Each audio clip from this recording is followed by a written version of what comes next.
안녕하세요. 건국대학교 세계유산학과 석사과정 1학기 장성호입니다.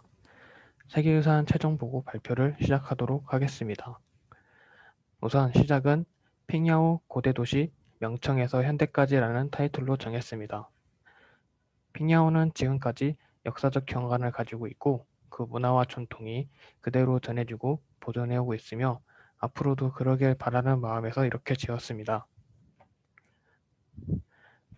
그럼 우선 핑야오 고대도시에 대한 특징부터 설명하도록 하겠습니다.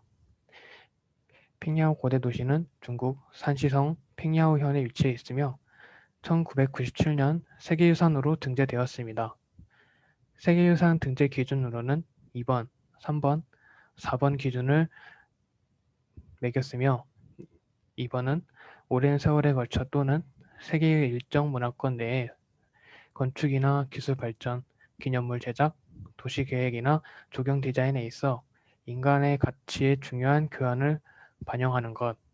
3번 현존하거나 이미 사라진 문화적 전통이나 문명의 독보적 또는 적어도 특출한 증거일 것. 4번 인류 역사에 있어 중요 단계를 예증하는 건물, 건축이나 기술의 총체, 경관 유형의 대표적 사례일 것입니다. 또한 14세기에 세워진 핑야오는 명청 시대인 14세기에서 20세기에 만들어진 한나라 도시 양식의 전형적인 예로 문화, 사회, 경제, 종교의 발전상을 볼 수 있습니다. 주요 교차로는 17에서 19세기의 점포들이 있으며 역사도시 경관으로 보존되고 있습니다. 특히 나무와 벽돌로 지은 전통적 단층 건물, 또 나무 복도와 길게 뻗은 처마의 벽돌 지하 구조, 벽돌 지하 구조 위 목조 2층 건물이 특징입니다. 이는 14세기에서 20세기 명청시대의 한족 도시 양식을 잘 나타내고 있으며 시대의 문화, 사회, 경제, 종교 등을 잘 보존하고 있습니다. 이제 핑야오의 경제에 대해서 알아보도록 하겠습니다. 청나라 후기에는 상업과 금융의 중심지로 부각되었고 중국 최초의 근대적 은행인 펴오하오 및 금융업 관련 호위무사 집단인 벼오지가 성장을 하였습니다. 핑야오는 청나라 중기 이후 100여 년 동안 전국을 돈으로 다스리고 중국 최초 은행인 리성창을 비롯한 많은 펴오하오의 전시관으로 불리고 있습니다. 리성창은 중국 최초 은행으로 산서은행이라고도 불리며 수공업, 운송업, 공업 등 은행업이 성행한 핑야오는 은행을 지키고 운송도 안전하게 책임질 호위무사 집단 사업이 탄생하였습니다. 이 집단은 무협지에 흔히 나오는 표국과 비슷한 역할을 하고 있다고 볼 수가 있습니다. 이를 통해 중국은 차, 비단, 수공예품 등의 상품을 주로 거래했다고 나와 있습니다. 이제 명나라 경제에 대해서 한번 알아보도록 하겠습니다. 이제 15세기 중반 명의 대외 무역으로 많은 양의 은이 유입되었습니다. 금속으로 엽전을 주주에 통용했지만 대부분의 무역은 은계로 이루어졌습니다.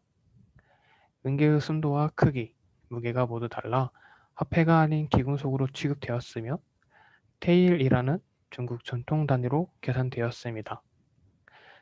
은본위 화폐제가 활성화되었고 제조업 등의 자영업화가 활발하게 이루어진 시기입니다.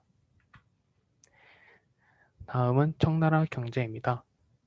청나라는 은본위제 제도가 본격적으로 도입된 시기입니다. 여기서 은본의 제도란 화폐 제도의 기준을 은으로 정하고 화폐를 은화로 하여 주조하는데 제한이 없이 무제한 통용을 가능하게 한 제도입니다. 소액 거래에서는 제전이라는 관에서 만든 동전이 유통되었지만 고액 거래에는 은원보라는 고품질의 은계가 무게로 채택되었습니다. 은원보는 정부가 주조하는 것이 아닌 전장이라는 전통적 금융기관에서 마음껏 주조가 가능했습니다.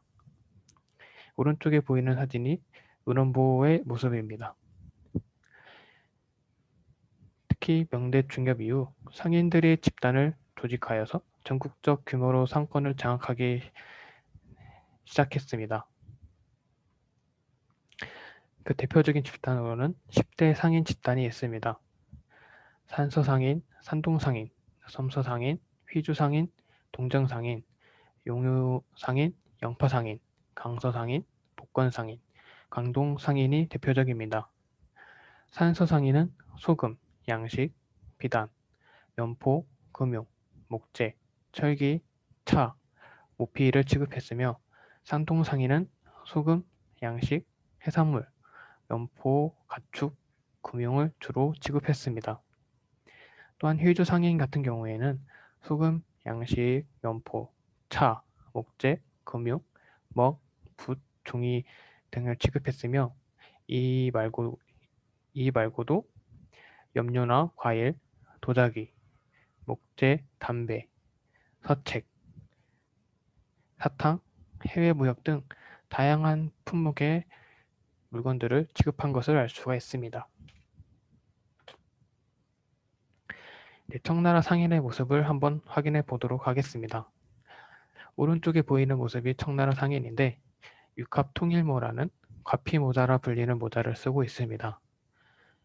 청나라 말기에는 모자의 꼭대기 부분이 관응형으로 둥그런 모양으로 윗부분이 평평한 모양을 하고 있습니다. 그 아래에는 모자 차양이 이어져 있으며 명주나 보석을 박아서 앞뒤를 구분하는데 이를 모정이라 불렀습니다. 또 향운사 마고자와 두루마기를 입고 있는 모습을 볼 수가 있습니다. 이 청나라 상인의 모습은 옛날 그림에서도 잘 볼 수가 있습니다. 이 그림은 고서번화도라는 그림으로 청나라 시기인 1759년 18세기 대도시인 소주의 모습을 그린 그림입니다. 각종 상점들과 사람들이 다니는 도심의 모습을 나타낸 그림으로 과피모자와 푸른 두루마기를 입은 상인들의 모습을 볼 수가 있습니다. 그림에서도 볼 수가 있듯이 당시 중국은 상업이 정말 발달한 것으로 알 수가 있습니다. 상인들이 취급하던 물건 중에 차가 굉장히 많았는데요. 저는 이 차 문화에 대해서 집중적으로 알아보았습니다. 차는 중국에서 오랜 역사를 가지고 있습니다. 설화에서도 나오는데 설화에서는 기원전 2737년 신농 황제가 나무 밑에서 물을 끓이던 중 찻잎이 들어가면서 시작되었다고 말하고 있습니다. 신농본 초경이라는 책에 따르면 차를 오래 마시면 기력이 북돋워지고 마음을 즐겁게 한다 라고 기록되어 있습니다.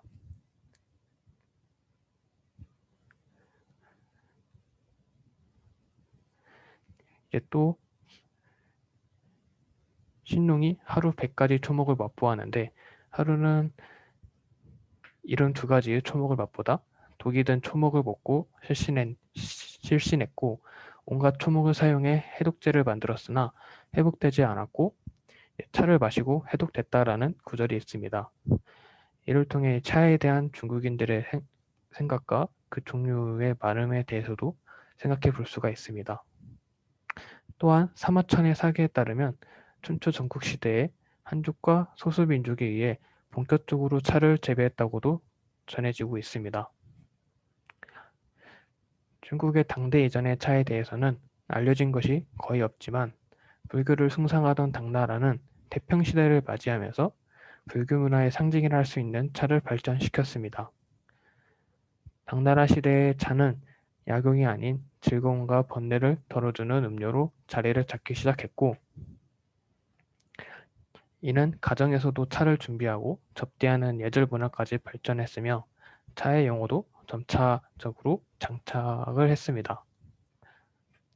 17세기 초에는 서양과의 차 무역이 본격적으로 시작한 시기로 청나라 시대에서는 차는 이제 중국 무역의 핵심 상품이라고 할 수 있을 정도로 무역량이 많았습니다. 청나라 시대에는 산서, 사천, 강서, 호남 등 소수 지역에서 차인 제도를 실행했고 다른 지역은 자유무역을 시행한 것으로 보입니다.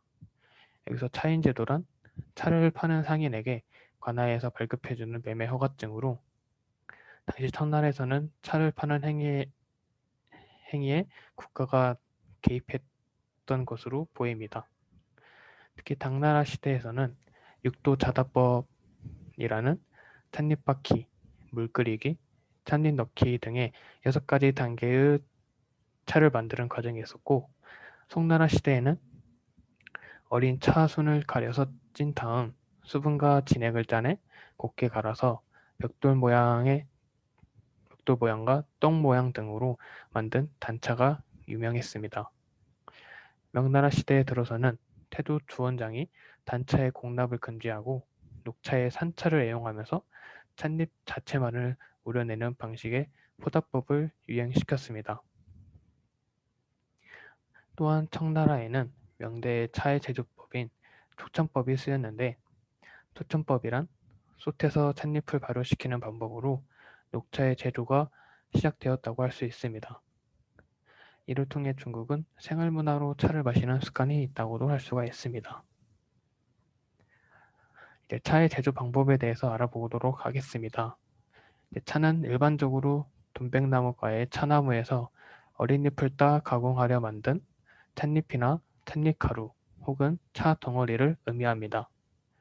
차는 발효를 하는 방식에 따라 불발효차, 반발효차, 발효차로 나뉘는데, 불발효차에는 둑차, 백차류가 있으며 반발효차에는 보종청차, 오룡차, 발효차에는 홍차류, 황차류가 있습니다. 차는 취업하는 시기와 모양에 따라 다른 이름으로 불리는데, 주로 봄, 가을, 겨울에 수확하는 경우가 많지만 기후와 지역에 따라 여름에 수확하는 경우가 있습니다.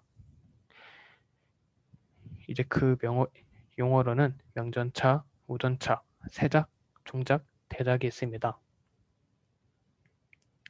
우선 면정차는 양력 4월 5일 전에 채취하여 가공하는 차로 급품 등급의 차입니다. 우전차는 양력 4월 20일경 전에 싹이 피지 않은 아주 어린 잎을 따서 만든 차로, 세작은 고구에서 잎화 사이인 양력 5월 5일경에 잎이 다 퍼지지 않는 잎을 따서 만든 가는 차, 즉 가장 대중적인 차라고도 할 수가 있습니다. 중작은 잎화 이후 5월 5일에서 6월 중순 사이에 잎이 좀 더 자란 후 만든 차입니다. 대작은 한여름 6월 하순 이후까지 중작보다 더 펴진 잎을 따서 만든 거친 차입니다. 또 차는 제조 형태에 따라서도 명칭이 붙는데, 산차, 무차, 편차, 병차가 있습니다. 산차는 차나무의 잎을 그대로 찌거나 발효시켜서 찻잎의 모양을 변형시키지 않고 원래대로 보존하는 것을 말합니다.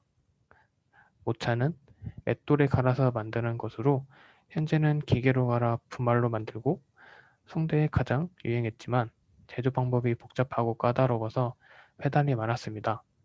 또 명주황장으로부터 산차를 주로 쓰면서 쇠퇴를 했으나 이 모차는 일본의 차 문화에 영향을 준 것으로 보입니다. 다음 편차는 단차와 전차로 나뉠 수가 있습니다. 찻잎을 시루에 5에서 6회 찐 다음 절구에 넣어 진이 생길 때까지 찌운 후 틀에 넣어 눌러 둥글게 만든 것이 단차이며 모나게 만든 것이 전차입니다. 병차는 찻잎을 찹쌀과 함께 시루에 놓고 절구에 떡처럼 찧어서 틀에 고아낸 고형차를 말합니다. 이제 차를 마시는 공간으로서 차관이라는 곳이 있습니다. 예로부터 차를 의미하고 마시는 장소를 일러 차료, 다실, 차사, 다방, 다옥, 차루, 차탄, 차관 등으로 각기 달리 불려왔습니다. 차료는 다실이라고도 부르는데, 일반적으로 영업용이 아닌 개인 전용의 음차 공간을 의미하며 당대부터 있었던 것으로 보입니다. 당대 개원 연간에 이미 향진의 차를 다려 마시는 존포가 있어서 사람들이 돈을 내고 차를 마셨는데 이곳이 차관의 초기 형태였습니다. 송대에 이르자 생업으로 차를 파는 차 마시는 장소가 매우 보편화된 것을 알 수가 있습니다. 오른쪽 그림들이 옛 차관들의 모습을 그린 그림입니다.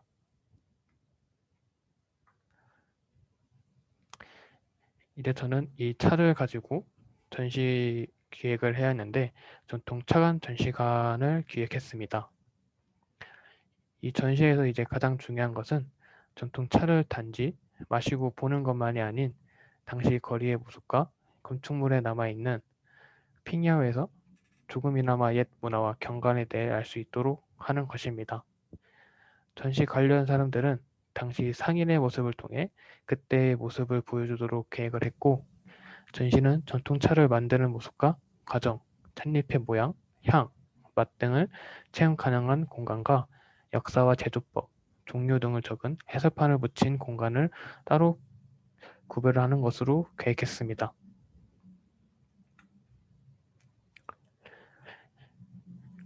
이제 이 도면을 예시로 들면은 왼쪽 빨간색 구간이 전시 체험 테마로 차를 만드는 과정과 제조 방식, 모양, 우려내는 방식, 향과 맛, 그리고 다양한 체험이 관람이 가능한 전시로 계획을 했고, 옛 건물 구조를 통해 당시의 생활과 분위기를 느낄 수 있도록 했습니다. 오른쪽의 파란색 공간이 해설 테마로 벽면에 중국의 전통차에 대한 역사와 문화, 제조법 같은 차에 대해서 알 수 있는 해설을 통해 전시의 이해를 돕도록 하였습니다.